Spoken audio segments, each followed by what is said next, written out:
성경 말씀 보겠습니다. 신명기 8장 1절에서 6절입니다.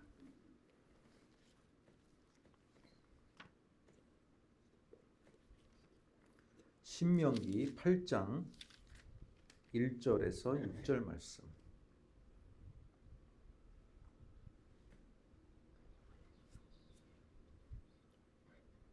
저와 여러분이 한 목소리로 말씀 읽겠습니다. 내가 오늘 명하는 모든 명령을 너희는 지켜 행하라. 그리하면 너희가 살고 번성하고 여호와께서 너희의 조상들에게 맹세하신 땅에 들어가서 그것을 차지하리라. 내 하나님 여호와께서 이 40년 동안에 네게 광야 길을 걷게 하신 것을 기억하라. 이는 너를 낮추시며 너를 시험하사 네 마음이 어떠한지 그 명령을 지키는지 지키지 않은지 알려 하심이라. 너를 낮추시며 너를 줄이게 하시며 또 너로 알지 못하게 하시며 내 조상들도 알지 못하던 만나를 내게 먹이신 것은 사람이 떡으로만 사는 것이 아니요 여호와의 입에서 나오는 모든 말씀으로 사는 줄을 네가 알게 하려 하심이니라. 이 40년 동안에 내 의복이 헤어지지 아니하였고 내 발이 부르트지 아니하였느니라. 너는 사람이 그 아들을 징계함 같이 네 하나님 여호와께서 너를 징계하시는 줄을 마음에 생각하고 내 하나님 여호와의 명령을 지켜 그의 길을 따라가며 그를 경외할지니라. 네, 아멘.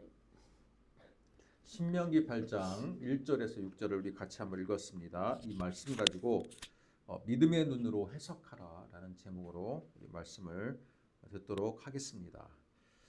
여러분, 오늘 말씀의 제목이 뭐라고 했습니까? 믿음의 눈으로 해석하라. 네, 믿음의 눈으로 해석하라. 어떤 사건이든지 우리가 기억해야 될 것들은 그 사건을 바라보는 우리 카메라 렌즈일 수도 있고 또 우리의 눈일 수도 있습니다.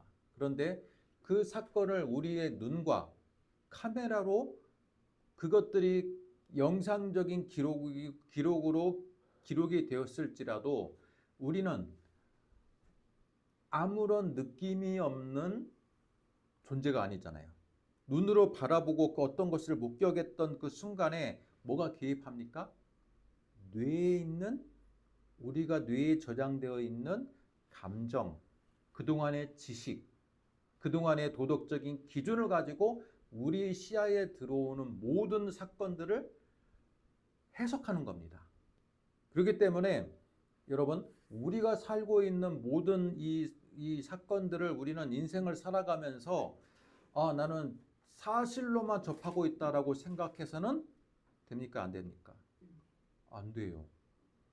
실제로 우리는 목격자 진술이든 어떤 사건에 대해서 그냥 필름이 돌아가는 것처럼 기억하는 우리의 기억들이 있을지라도 그 기억들은 이미 내 생각에, 내 사고에 해석된 기억이다 라고 볼 수 있습니다. 특히 신앙인들에게 있어서 믿음의 눈으로 과거의 우리의 사건들을 해석하는 것은 저는 굉장히 중요하다고 생각합니다. 여러분, 최근 대한민국 사회가 되게 좀 불안불안하지 않습니까? 조금 전에 기도하신 분께서 말씀하셨던 것처럼 요즘에 자연도 조금 이상하고 사계절이 뚜렷했던 우리나라가 요즘에 자연조차도 좀 이상하고 또 대한민국 경제에 대한 뉴스를 우리는 접할 때마다 대한민국 사회가 되게 불안하다라는 것을 그런 생각을 참 안 할 수가 없는 그런 상황인 것 같습니다. 문화적으로는 한류의 붐을 일으켰다고 하지만 경제적으로 볼 때 어떻습니까? 자영업자들이 지금 폐업률이 유례 없이 늘어나고 있고 또 우리나라의 여러분 자살 주수가 세계 몇 위입니까? 우리나라의 자살 주수가 세계 몇 위예요? 노인 자살 숫자는 세계 1위입니다. 노인뿐만 아니라 전 세계 인구 10만 명당 자살하는 그 평균 그 수치를 따져볼 때 대한민국 사회가 전 세계에서 자살률이 제일 높아요. 이건 무엇을 의미합니까?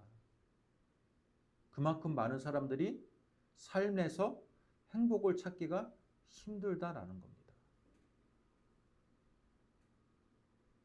북한보다는 잘 살지 않느냐? 중앙아시아에 있는 여러 스탄 국가들에 비해서는 우리는 소득 수준이 높지 않느냐? 그런 말을 많이 합니다. 물론 우리나라는 소득 수준이 벌써 3만 불을 넘어서는 소득 수준을 살고 있지만 여러분 기억해야 될 건 뭡니까? 그들보다 행복하지 않다라는 거예요. 확실한 사실입니다. 보통 선진국 같은 경우는 여러분 자영업자 비율이 10% 이하입니다. 10% 이하예요. 한 6%, 7%가 자영업자 비율이라고 해요. 근데 지금 대한민국 사회의 자영업자 비율은요 20%가 넘었습니다. 국민이 5천만 명일 때 20%는 몇 명입니까? 1,000만이 넘었습니다. 그들이 부양하고 있는 가족들을 따진다면 정말 엄청나게 많은 자영업자들이 지금도 생존 경쟁에 처해 있다는 겁니다. 그러다 보니 우울한 겁니다. 사랑하는 성도 여러분, 현재 우리가 맞닥뜨리고 있는 이 현실이 참 힘들다고 해서 여러분 그렇다고 해서 그 힘듦이 바로 자살률로 반영이 된다는 것은 당연한 결과입니까? 당연하지 않은 결과입니까? 저는 당연한 결과라고 생각하지 않아요. 그렇게 따진다면 여러분 가난한 방글라데시 같은 나라, 그죠? 방글라데시나 그 동남아에도 아프리카의 최빈국에 있는 사람들이 얼마나 지금 물 하나를 한 통을 이기 위해서 한 통을 길기 위해서 수킬로를 걸어가는 그 나라 사람들도 있잖아요. 그런데 그 사람들에게 행복 지수를 물어보면 오히려 대한민국보다 더 높을 수도 있다는 거예요. 실제로 방글라데시의 그 행복률은요, 우리 대한민국보다 월등하게 높습니다. 그럼 무엇을 말합니까? 우리가 느끼는 이 고난이 바로 자살률에 비례하지 정비례하지 않는다는 겁니다. 비록 지금은 고난의 시기라고 느낄지라도 만약에 국민들에게 어떤 희망이 있다면, 그렇죠? 어떤 과거와 현재에 지금 쓰라린 나의 이 상황을 극복할 수 있는 뭔가 나의 심리적인 만족감이 있다면 얼마든지 더 높은 행복률이 나올 수가 있습니다. 그런데 아직 대한민국 사회는 현재 내가 느끼고 있는 이 고난이 다른 사람들보다 더 큰 고난으로 느껴지는 거예요. 다른 사람들도 고난 똑같이 인생에 쓰라린 맛이 있지라고 하지만 유독 내가 맞닥뜨리고 있는 이 현실이 다른 사람보다 더 위기에 처한 것처럼 보이고 더 고난에 처한 것처럼 보인다는 겁니다. 여러분, 대한민국에서 브리테니커 이 사전에 등재된 단어가 있죠. 유독 한이라는 단어입니다. 한. 우리 대한민국의 국민을 무슨 민족이라고 합니까? 한의 민족이라고도 표현하는 사람도 있어요. 한이라는 건 뭡니까? 원망, 원통. 과거에 내가 가지고 당했던 이 부정적인 경험들이 치유가 안 돼서 나오는 병이거든요. 우리 대한민국의 DNA는요, 자자손손 어떤 DNA를 물려받았냐면 과거의 부정적인 경험들, 쓰라렸던 상처들이 쉽게 치유가 안 돼요. 그것들을 계속 리마인드합니다. 계속 떠올립니다. 그러면서 내가 과거에 이런 억울함이 있었지. 그러면서 머리에 그냥 끙끙 싸매고 다닙니다. 그 결과 무슨 병이 생기는 거예요? 우울증이 생기고 또 한이 생겨요. 마음에 불이 갑자기 막 불리듯이 일어나면서 마음이 막 어쩔 줄을 몰라 하잖아요. 공황장애가 생기고. 자, 그건 뭐냐면 우리 민족은 자자손손 기본적으로 가지고 있는 성향이 뭡니까?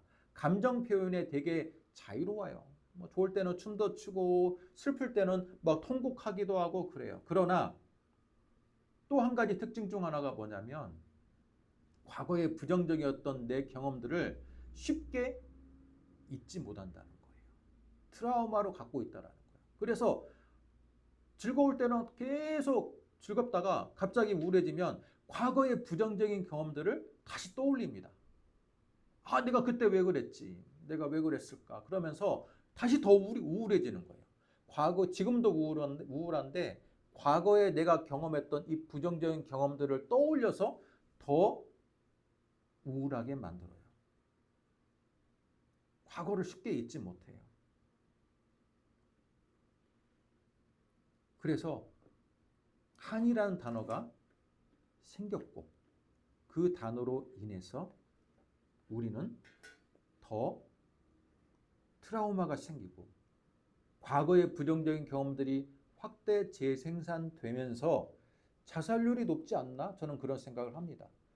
이건 단순한 현재의 문제가 아니라 과거를 대하는 방식이 기타 동남아에 있는 여러 잘 살지 못하는 그 국민들보다 과거의 부정적인 경험을 대하는 방식이 우리 한민족이 더 취약하다라는 거예요. 그렇기 때문에 자살률이 높다라는 겁니다. 제 이 말에 어느 정도 공감하십니까? 공감하시기를 바랍니다. 그게 수치적으로 나와 있습니다. 여러분, 현재 의학에서 과거의 트라우마를 극복하는 방법이 뭔 줄 아십니까? 물론 정신과 가가지고 의사한테 내가 과거에 받았던 트라우마를 그냥 계속 얘기하고 정신과 약을 처방받는 게 1순위겠죠. 자, 그러나 그 의학적인 방법 말고 그 기타 방법으로서 과거의 트라우마를 극복하는 방법이 뭐냐면 먼저 마음을 수련하는 거래요. 뭐 기체조를 한다든지 명상을 한다든지 요가를 한다든지 자, 그걸 통해서 마음 수련을 한다는 겁니다. 두 번째로는 감정을 표현해야 된대요. 나의 이 부정적인 과거에 대한 생각들을 카운셀러한테 계속 아니면 옆에 이구한테 이야기를 하는 거예요. 이야기를 해요. 또는 글로 씁니다. 글로 써서 그것들을 다 해소를 시킨다는 거예요. 그림을 그리기도 합니다. 또는 안전한 환경을 구축해야 된대요. 과거에 쓰라린 그 트라우마가 다시 나에게 접근하지 못하도록 이제는 더 안전 조치를 하는 거예요. 내 생활이 더 안전한 환경에서 내가 이런 비슷한 그런 사건들을 경험하지 않도록 이미 보호막을 친다는 겁니다. 네 번째로는 점진적인 노출이 있어요. 과거에 내가 성적으로 무슨 학대를 당했다. 그러면요. 그거와보다는 좀 더 그 강도가 약하게 그 환경을 조금씩 경험하면서 내가 과거에 가졌던 그 쓰라린 경험들을 조금씩 극복해 나가는 방법이 있다는 거예요. 마지막으로 다섯 번째는 신체 활동을 하는 겁니다. 운동을 하든지 탁구를 하든지 자전거를 타든지 등산을 하든지 그 육체적인 그 활동을 통해서 육체가 건강해지면 어때요? 정신적으로 약했던 내 마음도 어느 정도 극복이 될 수 있다는 겁니다. 이것이 현대의학에서 말하는 과거의 트라우마를 극복하는 방식입니다. 그런데 오늘 성경의 말씀은 우리에게 어떤 이야기를 하고 있습니까? 여러분, 이스라엘 백성에게 과거 애굽의 노예 생활을 했던 기억들이 좋은 기억일까요? 나쁜 기억일까요? 결코 좋은 기억일 수 없죠. 여러분, 과거에 노예 생활을 했는데 애굽에 가가지고 애굽 시민들의 지배를 받고 바로의 노예가 되어서 피라미드에 동원되고 여러분 자신들의 그 생활이 철저하게 통제를 당했는데 그걸 결코 좋은 경험이라고 말할 수는 없을 겁니다. 어쩌면 그게 트라우마가 될 수도 있어요. 또한 이스라엘 백성이 40년 동안의 광야 생활을 했던 기억이 과연 좋은 기억일까요? 나쁜 기억일까요? 여러분 지금 신명기 8장의 이스라엘 백성의 입장에 서 있다라고 생각해 봅시다. 그들에게 있어서는 40년의 기억이 좋은 기억입니까? 나쁜 기억입니까? 그들의 삶을 생각해 볼까요? 광야에서. 낮에는 찌르는 듯이 덥습니다. 막 40도씩 올라가요. 근데 밤에는 사막이라는 건 뭐예요? 초목이 우거지지 않기 때문에 자연의 보호막이 취약합니다. 사막은 또 밤이 되면요 거의 영하로 떨어질 정도로 추워요. 일교차가 40도, 50도가 벌어지는 곳입니다. 어때요? 그것만으로도 생각하기 쉽지 않죠. 그런데 40년 동안을 매일 똑같은 반찬을 먹는 거예요. 마치 여러분 어떤 영화 있잖아요. 무슨 영화가 있습니까? 올드보이. 올드보이의 최민석 씨가 15년 동안 똑같은 중국집에서 시켜주는 그 음식만 먹었던 것처럼 만나와 메추라기를 40년 동안을 먹었어요. 물론 만나와 메추라기는 하나님이 하늘에서 내려주는 고기로서 음식으로서 맛은 있어요. 그러나 여러분 같은 음식을 40년을 먹는다는 것은 무슨 것을 뜻합니까?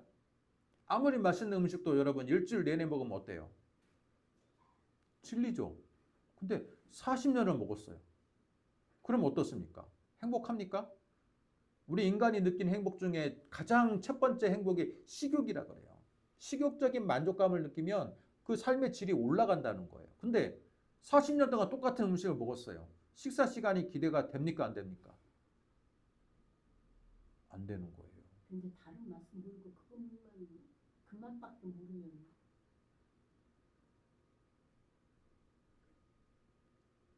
사람들이 더 먹고 싶어하는 음식들은 있었습니다. 광야에서 이스라엘 백성들이 이 1세대가 지금은 이 당시에는 죽었지만 1세대가 애굽의 삶을 그리워했던 이유가 뭡니까? 만나와 메추라기 질린다는 겁니다.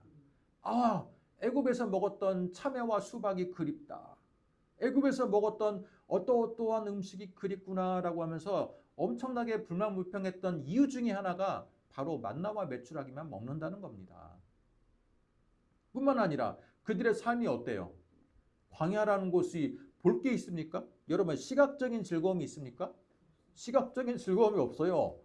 주변에 보니까 맨날 선인장만 있고 이 돌만 투성이고 이 모래만 있고 그곳을 40년 동안을 돌아다녔는데 여러분 시각적인 즐거움, 미각적인 행복함 그런 것들을 다 포기해야 되는 곳이 광야 생활입니다.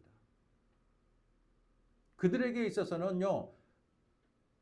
이 광야 생활 40년은 떠올리고 싶지 않은 기억입니다. 자, 그런데 지금 신명기 8장은 이스라엘 백성이 어디에 와 있습니까? 가나안을 바로 목전에 두고 있는 모압 땅 평지에 있는 거예요. 이제는 요단강만 바로 건너면 여리고가 바로 코앞에 있는 그 모압 평지에 있는 겁니다. 여러분, 모압 평지에서 가나안 땅이 딱 보이네? 그러면 이제는 설레는 마음이 있지 않겠습니까? 그럴 때 모세가 지금 마지막으로 유언과 같은 설교를 주는 겁니다. 야, 너희들 40년 그 쓰라렸던 과거의 기억들을 기억해야 돼. 잊어버려서는 안 돼. 지금 그 어조거든요.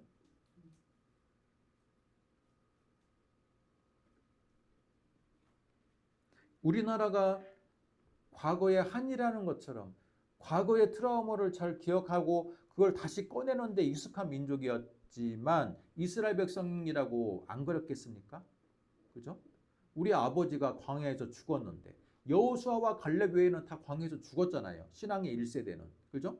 지금 2세대거든요. 2세대나 3세대 거야. 근데 2세대, 3세대도 바로 앞에 부모들이 광야에서 비참하게 살다가 죽었던 걸 기억할 겁니다. 그런데 그 상황에서 모세가 뭐라고 말합니까? 여러분 2절을 같이 한번 읽겠습니다. 같이 읽습니다. 시작. 내 하나님 여호와께서 이 40년 동안에 내게 광야 길을 걷게 하신 것을 기억하라. 이는 너를 낮추시며 너를 시험하사 내 마음이 어떠한지 그 명령을 지키시는지 지키지 않는지 알려 하심이라. 아멘.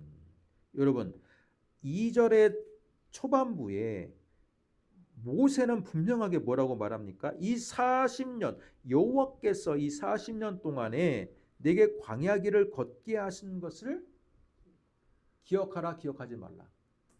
기억하라. 과거의 부정적인 경험들을 여러분 과거의 트라우마를 극복하는 방법이 과거의 경험을 계속 떠올리라 떠올리지 말라 하겠습니까? 떠올리지 말고 다른 활동을 하라는 거예요. 지금 현대의학에서는. 그렇습니까? 안 그렇습니까? 운동을 하든지 명상을 하든지 그림 그리기로서 스트레스를 해소를 하든지 안전한 환경을 구축하든지 아니면 점진적인 노출을 통해서 이겨내든지 그런 방법인데 지금 모세가 제시하는 방법은 뭐예요? 40년의 그 어려웠던 그 경험들을 똑똑하게 기억하라는 겁니다. 똑똑하게 기억하라. 지금 현대의 접근하고는 너무 달라요. 너 지금 태어날 때부터 너희 부모들이 광야에서 너희들은 다 태어날 때부터 광야에서 태어났지 광야 너희들 생활 어떻게 했는지 다 기억해. 가나안 땅에 들어갈지라도 가나안 땅의 문화에 심취하지 말고 과거에 너희들이 경험했던 그 쓰라렸던 그 기억들을 너희들은 잊어서는 안 된다라고 말하는 것입니다. 신앙은 그런 것 같아요. 과거의 기억들, 나에게는 감추고 싶은 비밀들, 감추고 싶은 이 고통스러웠던 기억들을 여러분 신앙을 갖는다고 해서 그걸 잊는 게 아니에요. 지금 이스라엘 백성들도 신앙인이지 않습니까? 지금 우리 시대로 관점을 보면요. 이들은 철저한 신앙인들이에요. 성막을 중심으로 진을 치고 이동하고 매일 제사 드리고 매일 감사대 드리고 매일 기도하고 찬양하는 게 이들의 일이에요. 그런데 그걸 과거의 기억을 잊으라고 했습니까? 아니에요. 똑똑히 기억하라겠습니다. 마찬가지입니다. 예수를 믿으면 내 과거의 기억들이 다 지워질 것 같지만 예수를 믿어도 내 과거의 기억들은 지워지지 않아요. 오히려 똑똑히 기억하라고 지금 모세는 말하고 있습니다. 그러나 더 중요한 것은 믿음의 눈으로 기억하라는 겁니다. 믿음의 눈으로 너희들 과거의 트라우마를 잊는 게 아니야. 트라우마는 잊어지지 않아. 또 우리나라의 민족적인 특성상 한해 민족의 특성상 과거를요 계속 떠올리는 게 우리 민족의 특성이에요. 잊을 수가 없어.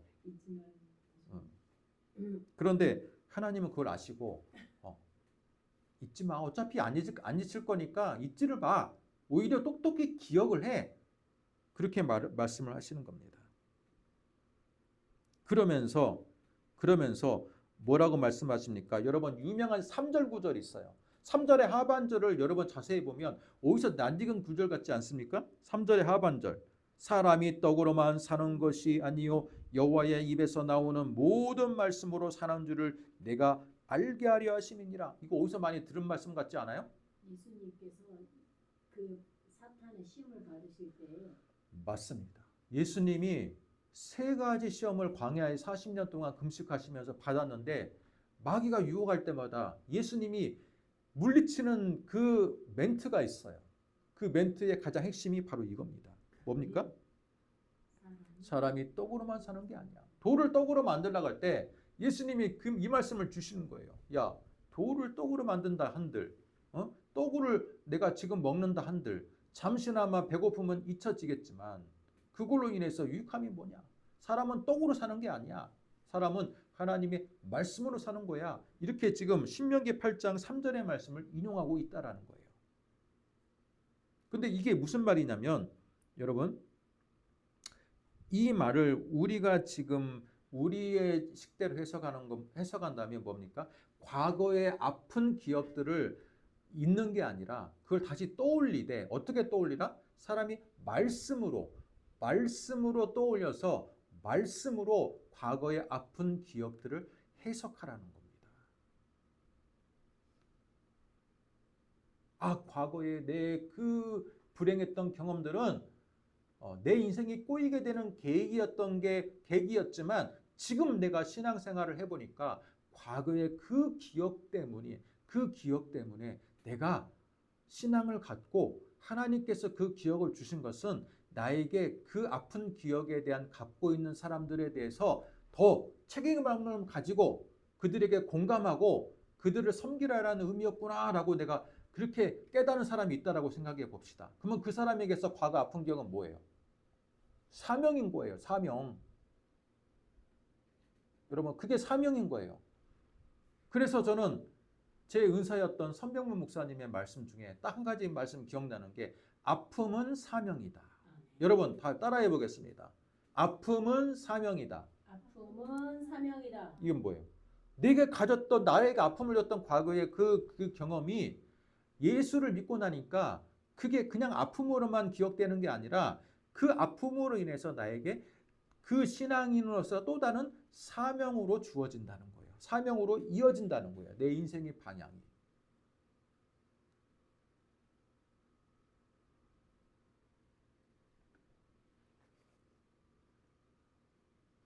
이지선이라는 자매가 있어요. 제 동생도 이지선이지만 내 동생을 말하는 게 아니라 이대를 다녔던 이지선이라는 이 자매가 정말 얼굴도 예쁘장했는데 20몇 년 전에 20년 전에 정말 교통사고를 너무 끔찍한 교통사고를 당해서 얼굴뿐만 아니라 전신에 3도 이상의 화상을 다 받았습니다. 얼굴이 복구가 안 됩니다. 그런데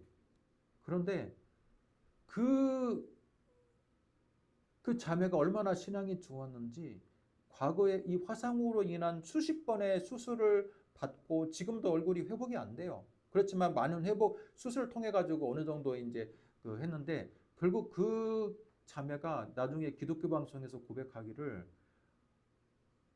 하나님께서 나의 이런 이 정말로 힘든 이 경험을 나에게 주신 것은 바로 나에게 이 화상과 같이 외상적인 이 장애로 인해서 스트레스를 받는 자들에게 위로자가 되게 하고 그들에게 소망을 주기 위한 하나님의 계획이었다라고 말하는 것을 저는 본 적이 있습니다. 지금은 카운셀러가 되었고요. 지금은 굉장히 이 자기와 비슷한 사람들을 섬기는 그런 지금 역할을 하는 것으로 저는 기억하는데 여러분 이처럼 신앙인은요 과거의 상처를 잊는 게 아니라 과거의 상처를 가지고 그것을 신앙인의 눈으로 새롭게 해석하고 그것을 새로운 비전을 갖는 사람이 신앙인이라는 겁니다.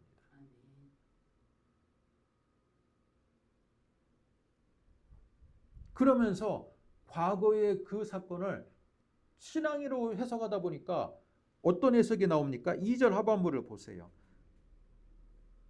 이는 너를 낮추시며 너를 시험하사 내 마음이 어떠한지 그 명령을 지키시는지 지키지 않는지 알려 하심이라.